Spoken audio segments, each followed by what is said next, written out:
pretty much live. So, John, Alice, nice to see you guys.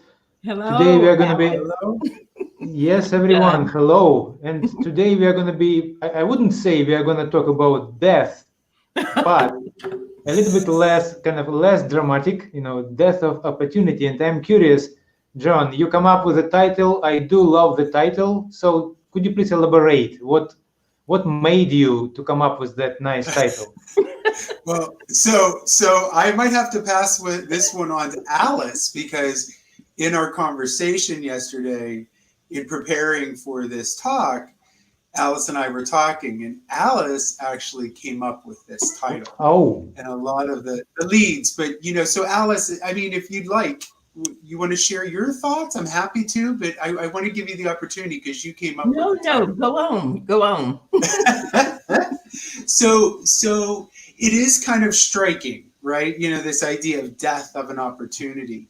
Um, and when Alice and I were talking, we've been talking about these times of chaos and uncertainty, and particularly I was thinking about this last night too. Particularly here in the United States, it's unraveling in some way. Both with the coronavirus because we're one of the highest countries that have the cases, and we're still grappling with this in each and every day, and also the social unrest that's come through, the truth around racism, the truth around the all of these issues that have come to the forefront. Even now, as one watches the TV, there's this whole argument about our statues and about the history in the past and how people want to hold on to that.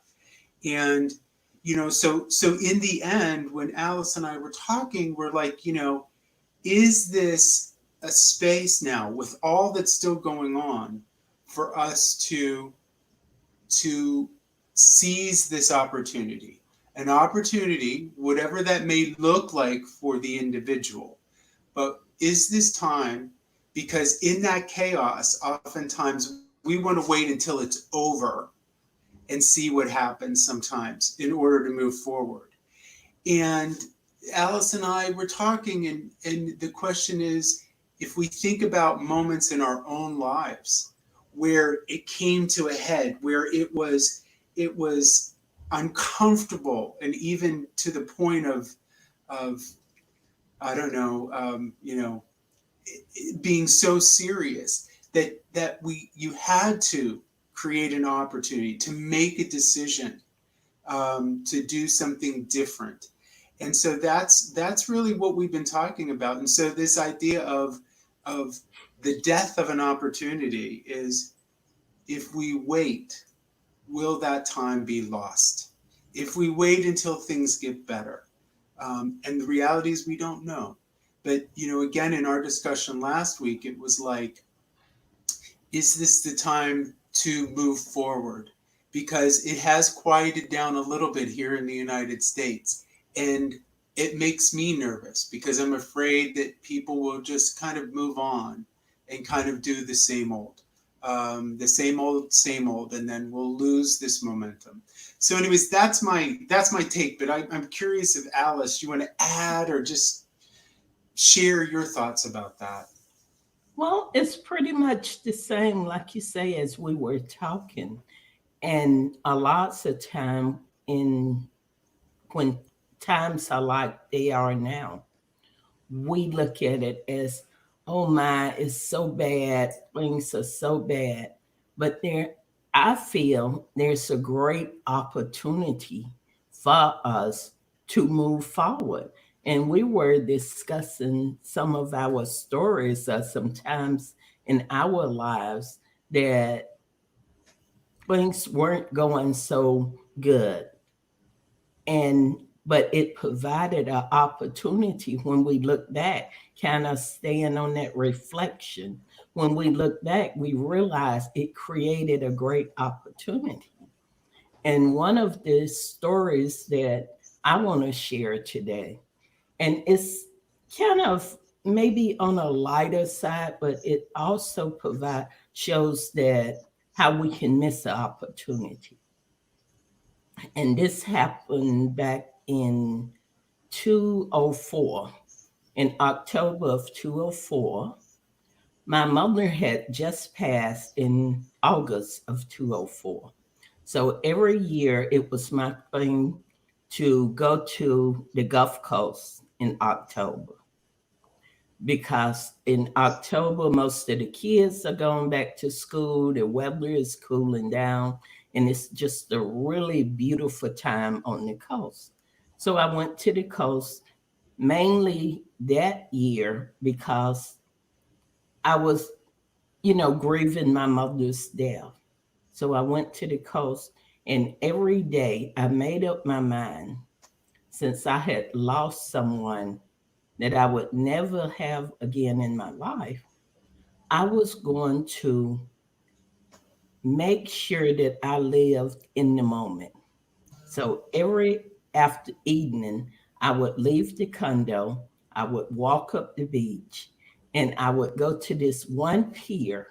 And on this pier, you could sit and you could watch the sunset. And it was so gorgeous. I mean, the colors, the oranges, the reds, the yellows, you knew these were not colors created by man. And every day I did that. Then I would take out, once the sun set, I would take off my shoes and I would walk back down to the condo.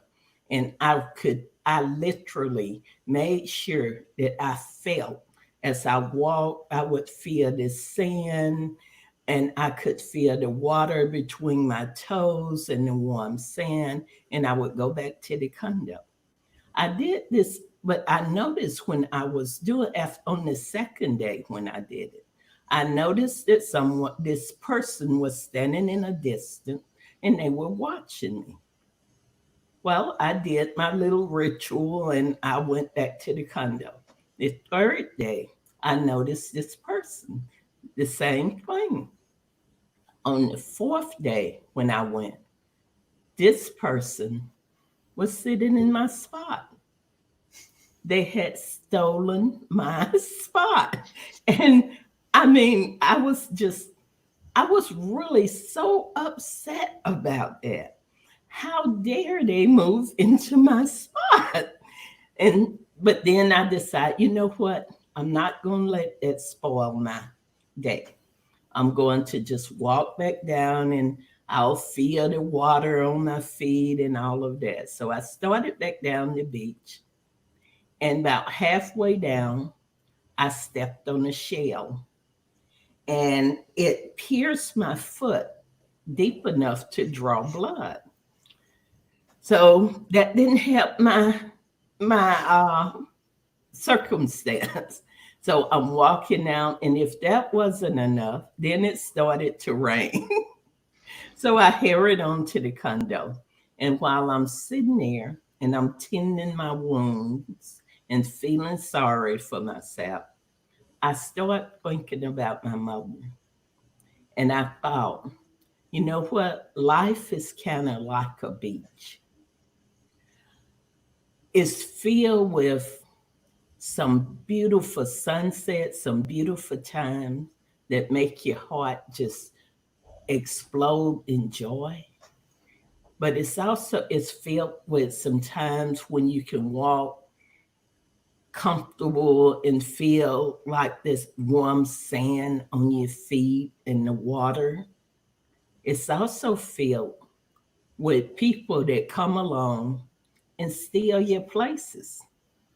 It's also filled with sharp objects hid in the sand that can cause pain.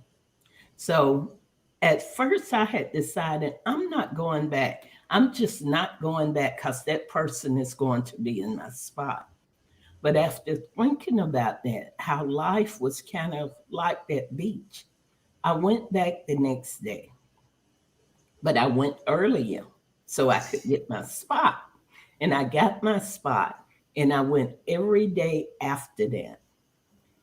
And I remember when I was leaving, I was thinking, I'm glad I did that.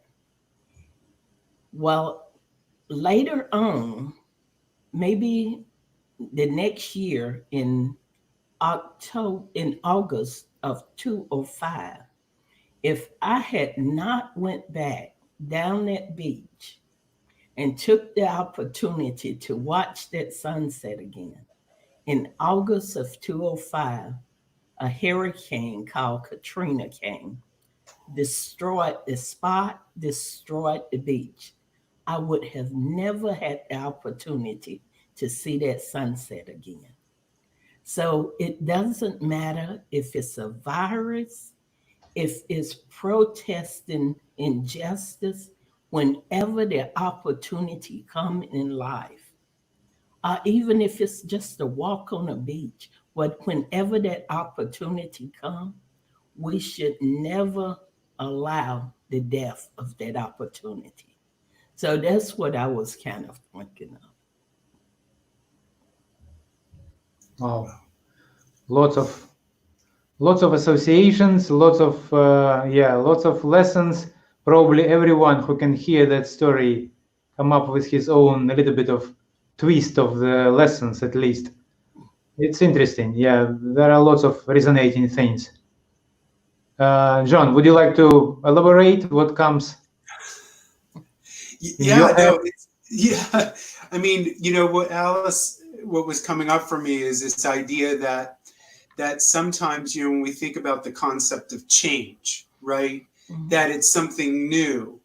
But what's also tied in the concept of change is that something old must go away. Mhm. Something must be let go of in order for this space to be created to move forward and change. Because that idea that we are always thinking about something new and something in this opportunity, which is really important.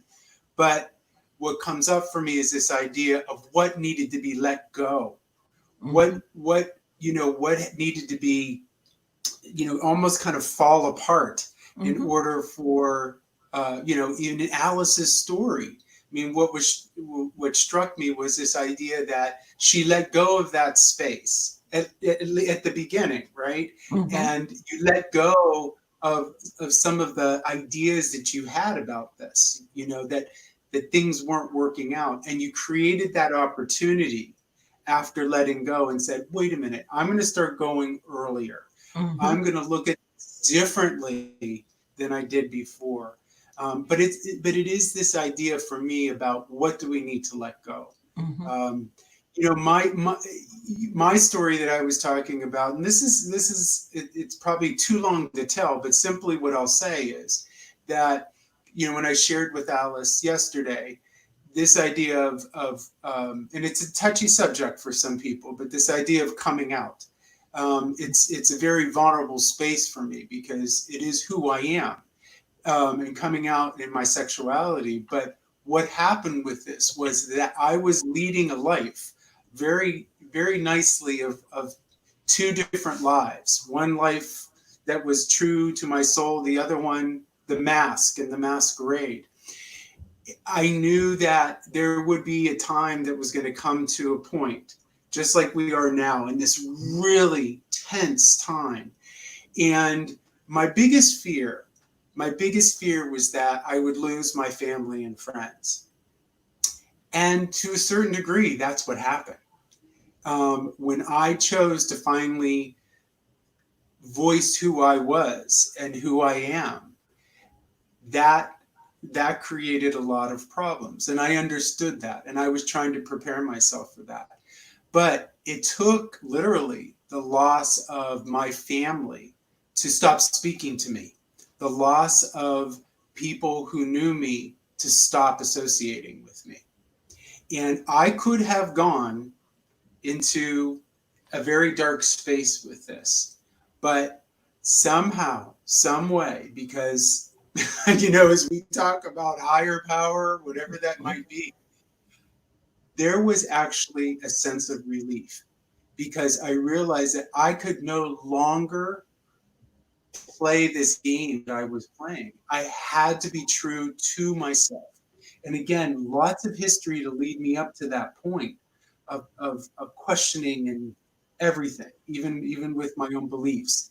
But when I was kind of cut off, I had to let it go. And I moved forward. And what happened, just like almost like in Alice's story, is that it wasn't easy, but I had to continue to move forward. And what happened? What happened was is that the more I was myself, the more that I was true to who I am, more things, more opportunities arose. You know, I look at my family now. I would have never imagined the life that I am living right now had it not been for this really awful moment and many moments. But I had to let go of the old. I had to let go of my old identity. I had to let go of the identity that other people had given me, because that was a big one.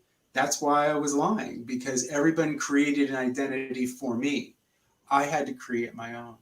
So, so if I hadn't taken that opportunity to push and move forward, even in the most awful situation, I would not be where I am today. I would not have the family and even my own family who I believe, when they were able to see the truth, they were able to see who I was, they came back. And they came back with arms that were open. They came back wanting me to forgive them for this situation. So, you know, that's the story that I talk about. But for me, it was about letting something go, letting the old ideal of who I was, in order for this to create change and to move forward. And it wasn't easy, but I had to make a decision. And that's part of also what we're talking about today. We've talked about kind of reflecting, and also this idea of choices that we have to make. And I think that's critical here too. So what do we choose to do in this really difficult time? And how do we choose to look at it?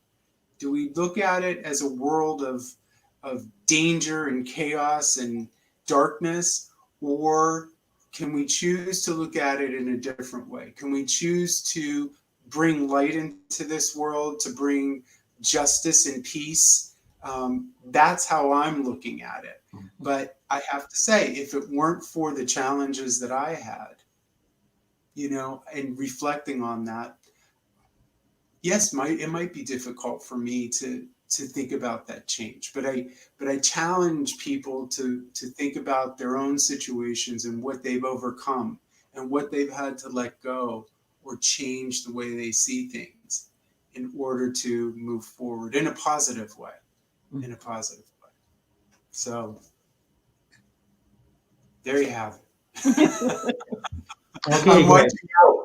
watching Alex. One thing I can tell for sure, I'm not gonna bring my story because it's gonna be, you know, we will be talking seriously long. But I mean, I'm listening to you both, and yeah, I'm trying kind of to pay attention what your stories are kind of producing inside of my head and my body.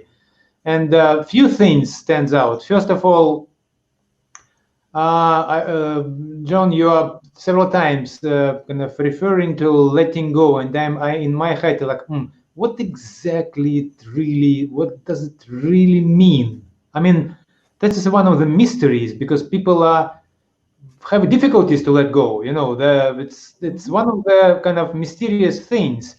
You know, people could dwell on something for, you know, maybe not centuries, but definitely decades. You know, and that stories inside of the families, you know, all those old kind of, you know, not assaults, but when people are offended and they remember that whole life, and all that stuff is not ability to let go.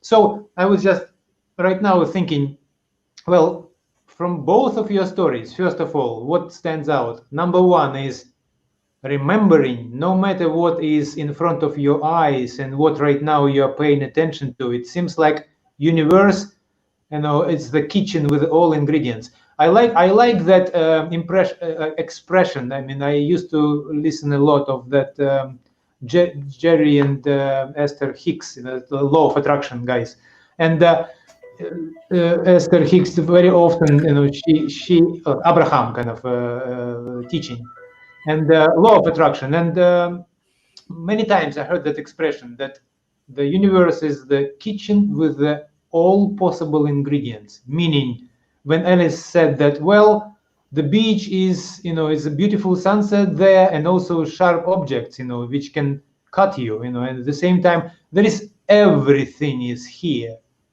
And it's beautiful. I mean, the point is that it could become a problem as soon as we judge it or label it with our attitude towards it, because we are labeling automatically as something bad or good. That something can cut you, but at the same time, that thing could be extremely beautiful thing when it stands kind of somewhere. When you look at it, I don't know, in the sunshine. And the point is that nothing really has a bad or good kind of properties unless we labeled it. And if we are postponing a little bit of labeling, there would be probably higher chances to enjoy and maybe not get stuck. So we don't even need to let go. So I was just thinking, remembering that our universe is the kitchen with all sorts of ingredients. It could be potentially amazing kind of strategy, to embrace whatever is. And maybe letting go process would be much, much easier if we would just postpone it a little bit with the coloring or labeling it into the black and white colors. Like, oops, kind of, this is bad, or someone is on my spot, this is, I mean, like, it's totally normal reaction. Yeah. But ability, like, okay, wait a minute, so so what if I continue, or what if I will still try to enjoy it, no matter. So not dwell on the fact that someone is, not dwell on the fact that you discovered some ingredient which you labeled as a bad, and just decided to continue to focus on the good. Sounds trivial, sounds very easy, but when in front of our eyes something is happening, it's not that easy actually, because it's just kind of you don't see anything else. It's just pending. John, when you said the family didn't accept who you are, I mean, at that moment to say, oh yeah, I mean, there are plenty of good things around the world, it's not as easy, because that's really important thing, and it seems like it's a big thing. Ability to focus on other things, ability of not labeling it and not dwell on something. I think that's a key, potentially. It's like my opinion, key of like increase capability of letting go. Actually, increase of our possibility to enjoy. That's my take on from both of your stories. I don't know if it makes sense. It does. Yeah, It does. Because in both of the stories, we had to make a choice that we were going to change. You know, John made a choice that I can't live this way anymore. I have to be true to myself. I made a choice where that's why I said it was a lighter story, because I knew what John was going to talk about. But whether it's a walk on the beach, a complete life change, you still have an opportunity there to make a choice. Opportunity. I mean, I could have not went back to the beach, and I would never have seen probably the other 6 or 7 sunsets I've seen, because the next year the hurricane came and it destroyed the beach. It destroyed the pier. So no matter what's going on at that moment and how bad it, when we're in the moment, it's always, really, really horrible to us. It's not fair, but we can also look at it if we can step back. And this is what I really try to do in life. Just step back and look, okay, what exactly is going on around me? Can I change it? If I can't change it, how can I adjust to make it work for me? How can I not give this moment of my life to circumstance? Because I never get that moment again. So, how can I do something in this moment to make it better so Yeah. that when I look back, I didn't lose that moment? So now, once I made a choice, I'm going back to the beach. I'll just go earlier. After Nice. that, I still got to see the sunset. I got to spend more time walking on the beach because I went earlier. But I made a choice because I wanted that opportunity to see that sunset. I needed that at that time in my life. I needed, for some reason, it was like when I went to the beach, my mother it hadn't been 2 months since she died. And it was like that sunset was feeding me in some way. And I needed that. So we have the virus and we have the protests for injustice. And we have the opportunity here. One of my friends once told me, said, first something bad have to happen, then something good happen. Yeah. And when she said that, I was like, that doesn't really make sense because I was in a moment at that time. But as I reflect back on it and the things in my life, something bad usually happen and then something good happen. But between that bad and good, there's that opportunity. And if we seize that opportunity, that's when we can make something good happen. I don't think just bad automatically lead to good, but the space between there, after the bad, how we react and what we do can lead to something good. Yeah. Well, it does make sense a lot, good and bad. I mean, in my head again, I know that because of human nature, probably people sometimes not considering uh, to change unless they hit the bottom. Hmm. And by hitting the bottom, I mean to reach certain particular level of pain, maybe, or level of something, something supposed to be already that so bad, unfortunately, that they Hmm. say, okay, that's enough. I mean, that's time to act. I Yes. mean, in some ways, I also consider that kind of gray zone, unfortunately, is the most dangerous zone because you are still kind of coping. Like you Hmm. could say, oh, okay, yeah, it's not good, but I'm still holding. But when you hit the bottom, and I agree with you that the coronavirus and protesting and other things could have that kind of a cumulative effect of making it so bad that good things starts to to to popping up out of it. At least the opportunity is definitely there because lots of people suddenly simultaneously hit the bottom. Hmm. And yeah, to seize that opportunity, the people could collectively come up with some cool stuff and bounce from that bottom. Yeah. And movement up will be so much more pronounced than they were before, kind of hanging somewhere in a gray zone, kind of together. So that's in my understanding what kind of how bad so-called things Hmm. could actually trigger something good. Hmm. John, Yeah. what do you think?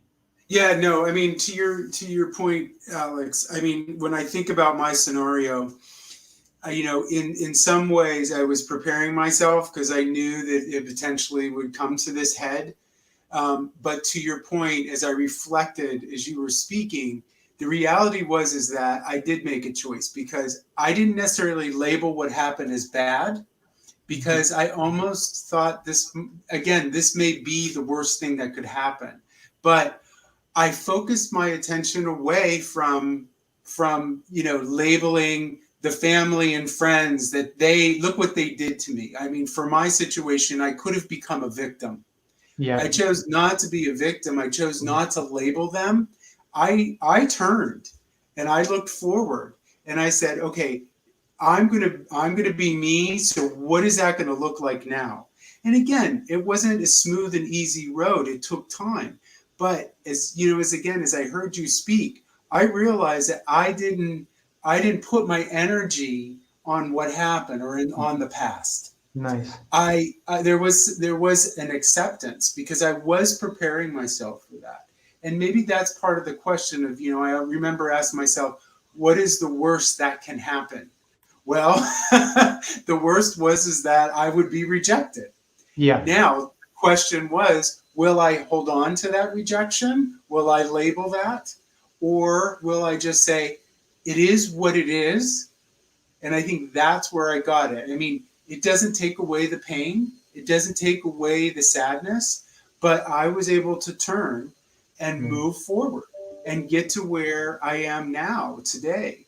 But again, it is about those labels too. And I think, how much are we attaching? Like, I Yeah. could have attached to that and labeled it and said, oh, poor me, and look how bad they are, look how they're treating me. I would have never gotten Mm. anywhere by doing that. Yeah. That's where all my energy, we've talked about this, where does our energy go? I, Yeah. I could have chosen to keep my energy there. I chose to move my energy in a different direction. And wonderful things, again, it's been a challenging road, but wonderful things arise Yeah. when we pay attention to those things that they're gonna to fill our soul, that are gonna create even change. That's why I got into coaching. That's why I do my hospice work. I knew I needed to give outward. I wasn't going to turn around and stay with this old stuff that was no longer serving me, and I had to deal with the consequences. But but again, that's my reflection on what you shared is, how much are we labeling things? How much are we attaching to things? And that's where the death of an opportunity can come. When Yeah, that was I about to ask you guys. Look, in terms of current situation, in terms of I would say not use it. I don't know. I don't like that the word use. Somehow maybe a little bit kind of a little bit not egoistic, but yeah. Is there any way how this current situation could be a platform to move forward? I mean, and what actually the process or the strategy or key elements which we're supposed to follow in order not to lose this opportunity? Because in my, when I'm right now formulating that question in my head, I was thinking, well, Alice several times mentioned that the question which Alice, you're asking, like, what can I do, or do I have a control over that, and what do I have control over? And it seems like in current situation, it's quite useful question, because if you don't like something around you, the question is, are you able to make it better? Because if not, then probably the best way probably to refocus and maybe chunk that situation a little bit down and focus on the area where you can change something or do something.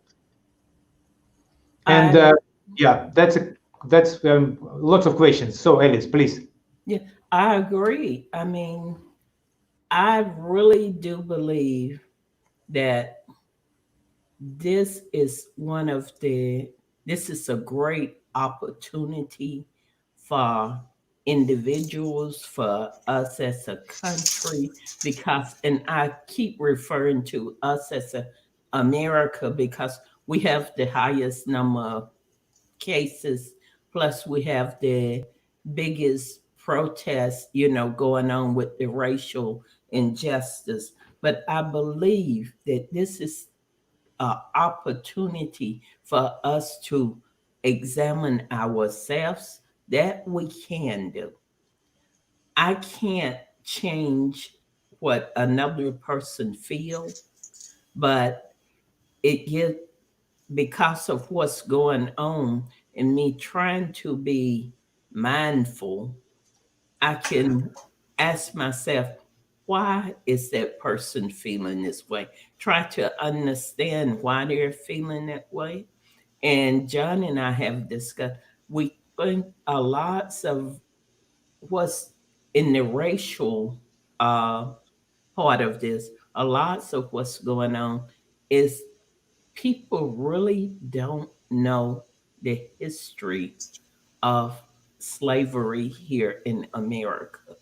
It's always been the icing on the cake, but we never got down to the cake and the ingredients in the cake.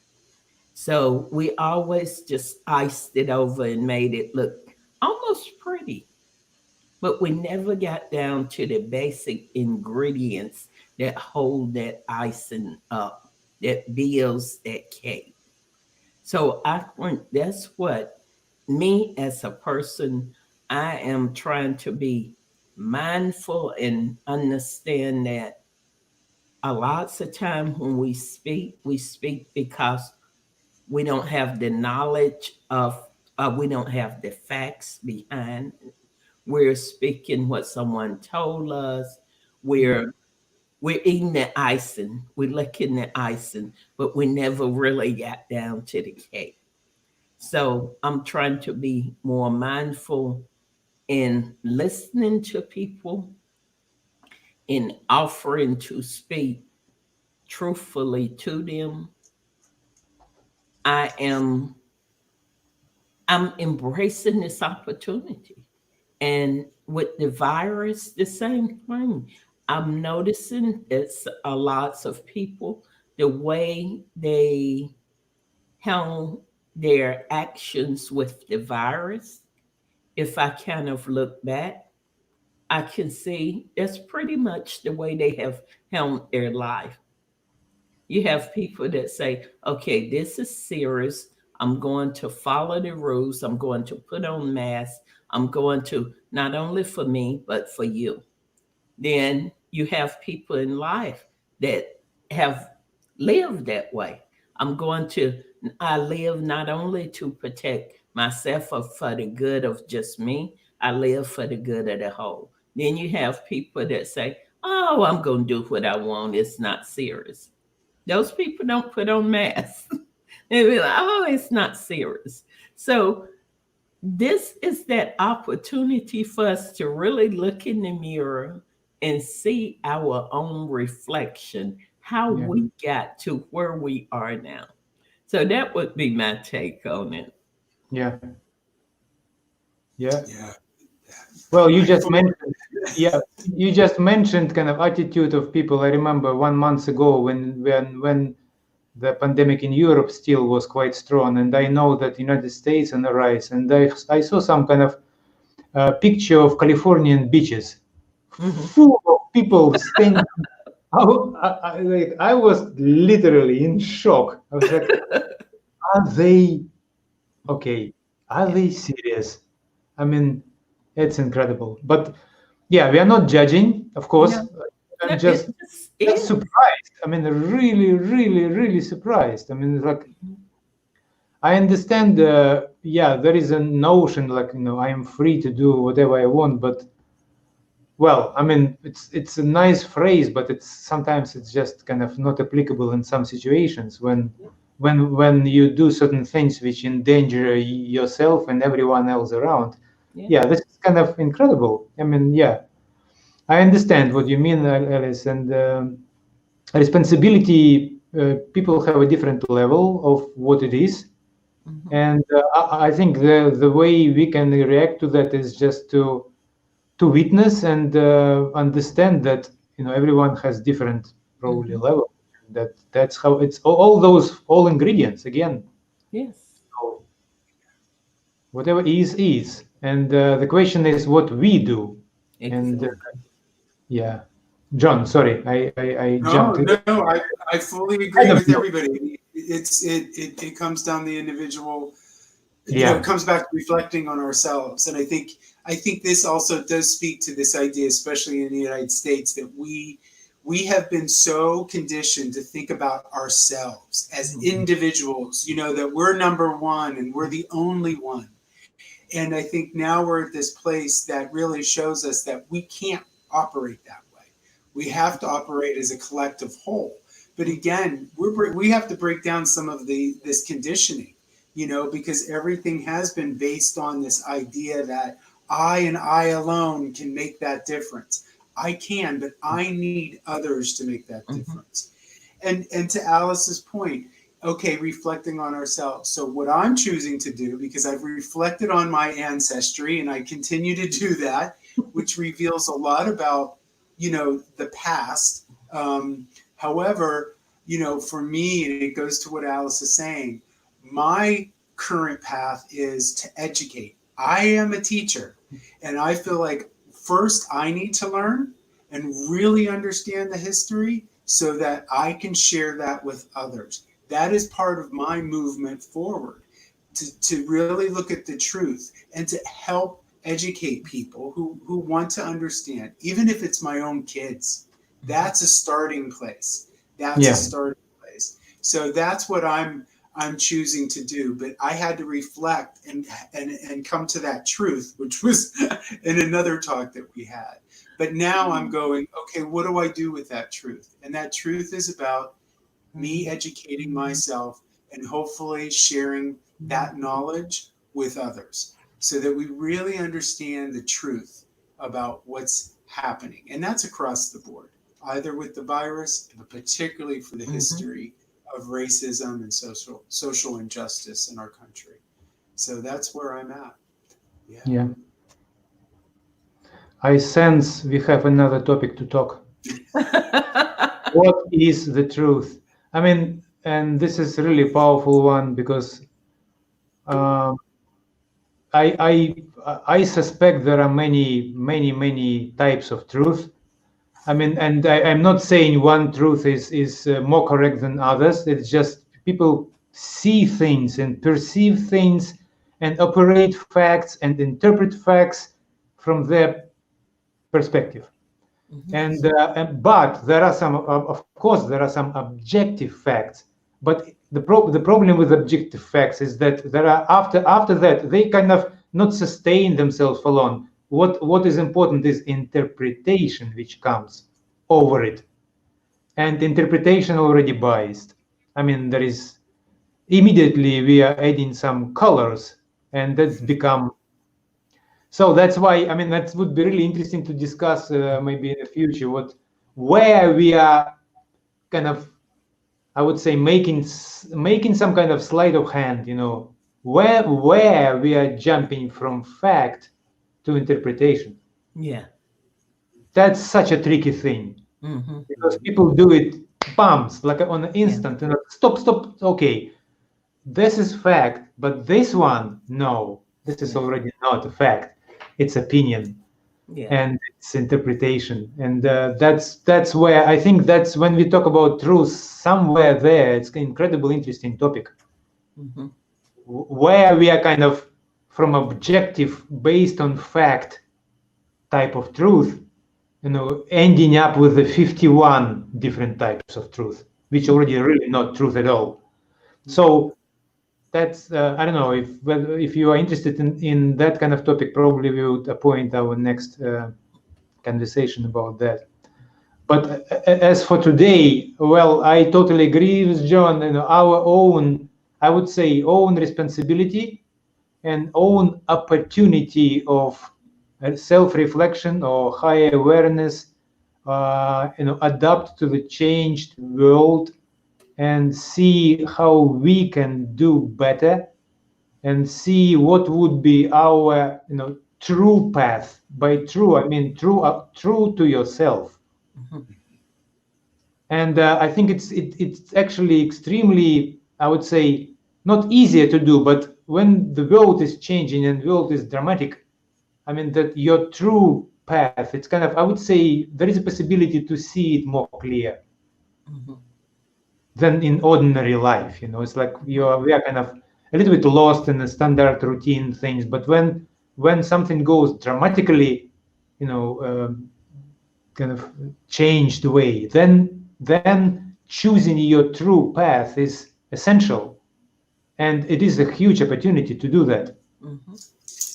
That's how I see the lessons for me from that conversation today. Okay, guys, so are you okay to wrap it up here? Yes. Yeah, thank you. Perfect. Yeah, Thank you, Alex. Thank you, Alex. Thank Yeah, thank you, you, Alex. John and Alex.